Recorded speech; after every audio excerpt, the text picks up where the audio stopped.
Soy Ana Santiago, CEO de Sisteplant. Sisteplant es una ingeniería que nació hace ya 38 años, fruto de la ilusión de unos jóvenes emprendedores que de alguna forma querían cambiar los modelos industriales. En aquellos años la industria pasaba ciertos problemas y había cierta necesidad de replantear cómo se estaban haciendo las cosas. Nos dedicamos al replanteamiento de estrategias industriales, a la incorporación de nuevas tecnologías de manufactura avanzada, a la digitalización mediante sistemas inteligentes basados en una sólida base científica y también al desarrollo del capital humano de nuestras compañías. Contamos actualmente con 2.000 clientes, 300.000 usuarios, estamos presentes en 5 continentes y tenemos una fuerte apuesta por el I+D. Nuestras reflexiones a día de hoy, y hablando un poco de cómo mejorar la competitividad o cómo acometer un plan de transformación industrial. Tradicionalmente, la industria se ha dedicado a implantar herramientas de mejora continua basadas en Lean Manufacturing y Six Sigma. Como veis en la gráfica, estas herramientas son muy válidas, son necesarias, pero no son suficientes. Al principio dan resultados, pero llega un momento en que tienden a la asíntota. ¿Por qué? Pues porque las OE se ralentizan, porque se producen continuos altibajos en la implicación de las personas, porque desarrollamos la tecnología primero y después pensamos en cómo vamos a hacer que nuestras personas se impliquen, en lugar de hacerlo al revés, ir capacitando a nuestros equipos para que cuando incorporemos la tecnología den lo mayor de sí mismos, y porque, aunque decimos que tenemos procesos dominados y procesos robustos, por desgracia los CPKs a día de hoy están muy por debajo de los niveles 6 sigmas, o lo que es lo mismo, una probabilidad de fallo de 3,4 partes por millón. Y por otro lado, hay un proceso que en muchas compañías tenemos olvidado, que es la industrialización. En estos nuevos entornos de mercado y de demanda, donde nuestros clientes nos piden productos cada vez más personalizados y series más cortas, industrializar de forma ágil y eficiente es fundamental para reducir el time to market y para poder ser rentables en un entorno cada día más cambiante. Ante toda esta tesitura, nosotros hicimos una profunda reflexión y viniendo de implantar estas herramientas de Lean y Six Sigma tradicionalmente, y pensamos cómo podíamos dar un salto disruptivo en la industria, cómo deberían ser estas fábricas del futuro o, en este caso, la ciberfábrica del futuro. Y pensamos que los valores inexcusables eran los siguientes. Por un lado, las fábricas deberían ser ágiles, extremadamente ágiles, porque, como decía, los tiempos de industrialización se reducen, la necesidad de lanzar nuevos productos cada vez es más importante y además tenemos la suerte de que la tecnología puede contribuir en gran manera a conseguir estos retos. Además deben ser inteligentes, es decir, los nuevos sistemas informáticos, si tienen una base científica sólida, pueden ayudar en gran manera a conseguir estos retos. Precisos, porque tenemos que en un entorno cambiante ser capaces de hacer las cosas bien a la primera, sin variación. Armónicos, porque tenemos que lograr tomar decisiones de forma extremadamente ágiles, involucrando a muchas áreas de la organización, con estructuras mucho más planas y mucho más eficientes. Y transparentes, porque tenemos que ser capaces de ubicar la información allá donde es necesaria y, sobre todo, agilizar la toma de decisiones en las capas más bajas de la organización. Y, por supuesto, y a pesar de que hablamos de incorporación de tecnología, de robots, de inteligencia artificial y demás, tienen que ser humanas. El factor humano es fundamental y será la persona la que marque la diferencia. La tecnología se la podrá comprar cualquiera que tenga un talonario, pero las personas son las que nos han traído hasta donde estamos y son las que van a marcar la diferencia, son la sutileza y el factor diferenciador entre diferentes compañías. ¿Qué cosas tenemos que, de alguna forma, eliminar de nuestra mente cuando decidimos acometer un plan de transformación integral? Pues, por un lado, pensar que la planta es un lugar para fabricar productos de forma eficiente. Evidentemente lo es, y nosotros tenemos que salvar nuestro plan de gestión, dar resultados y ser eficientes. Pero es que la planta productiva también tiene que ser un lugar donde aprender. Si conseguimos que de la que estamos fabricando y operando aprendamos y generemos innovación en capas bajas de la organización, estamos dando un gran salto disruptivo. Estamos generando un conocimiento que nos ayudará a diferenciarnos de nuestros competidores. Que el conocimiento se confina en unas pocas personas que dictan reglas empíricas. Realmente, en estos entornos cambiantes, y si queremos ser robustos, tenemos que intentar huir del empirismo, es decir, de la toma de decisiones basada en opiniones de gurús, que todos los tenemos en las compañías, y no objetivadas. Entonces, la buena noticia es que las nuevas tecnologías nos van a permitir, mediante algoritmos matemáticos, capitalizar el conocimiento, industrializar ese conocimiento y, de alguna forma, tomar decisiones con una base mucho más científica. Que la inversión en I+D es solo aquello que nos podemos permitir y si tenemos solamente una subvención. Nosotros invertimos un 30% en I+D y animamos a todos los empresarios e industriales especialmente a que inviertan en I+D, independientemente de los programas subvencionables, que es imposible trabajar con cero defectos. Si vamos a trabajar en series muy cortas y productos personalizados y queremos ser competitivos, la robustez del proceso coge protagonismo y debemos trabajarla mucho. Que la fiabilidad del producto debe fabricarse desde el diseño y tras un largo proceso de industrialización. Lo comentaba antes, la industrialización coge peso, la industrialización debe ser ágil y la industrialización debe ser sobre todo robusta. Y que los planes de entrega están supeditados a las restricciones del proceso y de nuestros proveedores. Muchas veces pensamos que somos pequeños, que no podemos negociar con grandes multinacionales y que no podemos preparar sistemas de aprovisionamiento just in time. Todo esto, por suerte, también ha cambiado y desde aquí animo a desarrollar estrategias de supply chain más agresivas y más eficientes. Y por último, que disfrutar y divertirse en la fábrica es solo para unos pocos y con suerte. Nosotros buscamos y creemos fielmente en la motivación tecnológica, en el interés por crear, por romper barreras, por romper restricciones. Y eso, de alguna forma, si conseguimos lograr esa motivación tecnológica, estaremos dando un buen paso para hacer que nuestros recursos den lo mejor de sí mismos. Ante todo esto, llega el fenómeno 4.0 y nos cuestionamos por dónde tenemos que empezar. De esto es de lo que vamos a hablar hoy.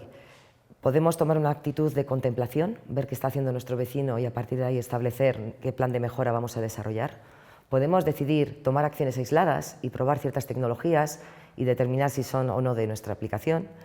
O podemos determinar un plan estructurado con acciones integrales, acciones que necesariamente tienen que recoger varios ejes. Por un lado, el tecnológico, evidentemente, el desarrollo del capital humano, el desarrollo del conocimiento y la digitalización. ¿Cómo serán las empresas del futuro? Pues nos gusta decir que serán vibrantes. ¿Y por qué?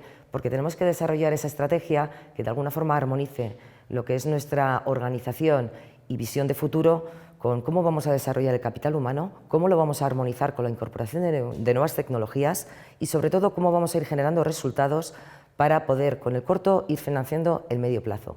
Y además nos gusta decir que van a ser colaborativas porque todo esto está ocurriendo muy rápido y si pretendemos desarrollar todo internamente, posiblemente lleguemos tarde al mercado. Por eso es necesario que sean colaborativas. Y no solo porque quizás tengan que tener robots colaborativos, sino porque, salvando las zonas grises, vamos a tener que colaborar con empresas que quizás son medio competidores, pero que pueden complementar nuestra oferta de valor y que nos van a ayudar a llegar mucho más rápido, de forma mucho más robusta y, sobre todo, de forma mucho más sólida y eficiente a dar una respuesta al mercado. Y todo esto nos lleva a decir, ¿por dónde empiezo? Porque claro, cuando hablamos de transformación, pues se habla de tecnología, de IoT, de drones, de fiabilidad, de aprendizaje. Hay muchas áreas que tenemos que tocar, pero quizás las más importantes son estas, ¿no? Si centramos el foco en el talento, el conocimiento, en la pasión y el sueño por crear esa fábrica del futuro, en la capacitación y en el desarrollo de nuestras personas, posiblemente lo hagamos muy bien. ¿Qué ejes tenemos que armonizar? Pues evidentemente tenemos el eje digital, el eje de conocimiento, el desarrollo de nuestras personas y la flexibilidad de nuestros procesos productivos. Cuando hablamos de digital, pues básicamente hablamos de modelización con Big Data, de anticipación y pronóstico en tiempo real, evidentemente de incorporación de Internet de las cosas allá donde sea posible, de trazabilidad unitaria, algo importantísimo, porque en ese entorno de producto más personalizado esto coge presencia e importancia, en análisis de la experiencia de uso y en eficiencia energética.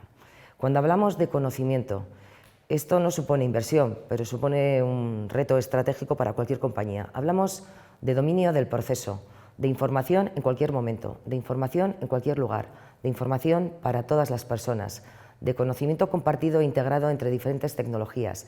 ¿Para qué? Para tener fiabilidad, para ser capaces de hacer un análisis serio de causa-raíz, para poder predecir, para poder resolver problemas y para industrializar mucho más rápido, que como decía es algo crítico. Cuando hablamos de personas, hablamos de desarrollar nuestro capital humano. Los mimbres que tenemos son los que nos han traído hasta aquí, hoy. Y evidentemente podremos contratar perfiles mucho más cualificados, pero no vamos a poder contratar todo el equipo nuevo. Tenemos que desarrollar los que ya tenemos que adelantarnos y anticiparnos a la incorporación de tecnología para que en el momento que la incorporemos nuestras personas estén preparadas. Y además, algo importante, que tampoco tiene coste, es mapear el flujo de generación de conocimiento, algo olvidado a día de hoy en la compañía. es decir, en qué puntos de nuestros procesos se genera un conocimiento que debemos capitalizar, cómo vamos a extender ese conocimiento al resto de nuestras personas y cómo vamos a, de alguna forma, retroalimentar a nuestros estándares de proceso y en un momento dado cómo lo vamos a digitalizar, mediante la aplicación de tecnologías avanzadas como puede ser la inteligencia artificial. Y por último, y ya para ir terminando, está el eje de la flexibilidad, el gran reto.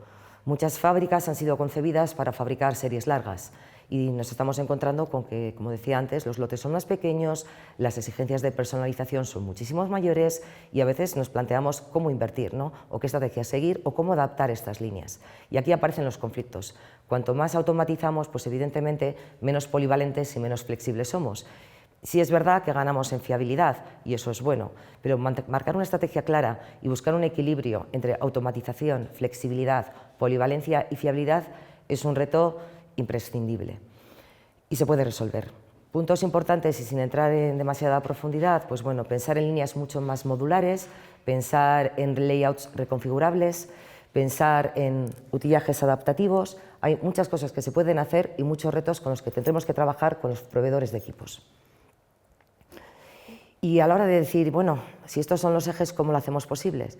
Pues dentro de nuestra metodología Techno y Plant, la cual recoge un montón de ejes de trabajo, pues básicamente lo hemos dividido como en dos apartados. Por una parte está el eje más físico, si queréis, donde hablamos de agilidad, de robustez, de integración de la supply chain, y luego hay un eje más lógico, más soft, ¿no? Hablamos de la fábrica inteligente, del conocimiento y dominio de las variables que interaccionan en nuestro proceso, de la fábrica humana, de la capacitación y evolución de nuestro equipo y de nuestras personas y, en último extremo, de la fábrica digital.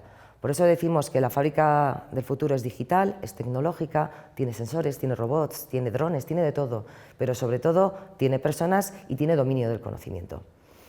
Errores que estamos viendo y cosas que se están cometiendo a día de hoy, ya pasados unos años del inicio de la transformación 4.0, pues simplicidad.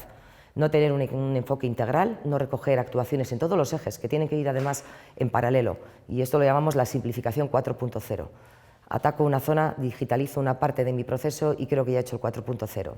La estrategia, cómo hago convivir el corto con el medio o largo plazo, cómo financio las potenciales inversiones que voy a tener con mejoras a corto y cómo además voy generando ese conocimiento para que en un momento dado yo lo pueda introducir dentro de una inteligencia artificial, por poner un ejemplo.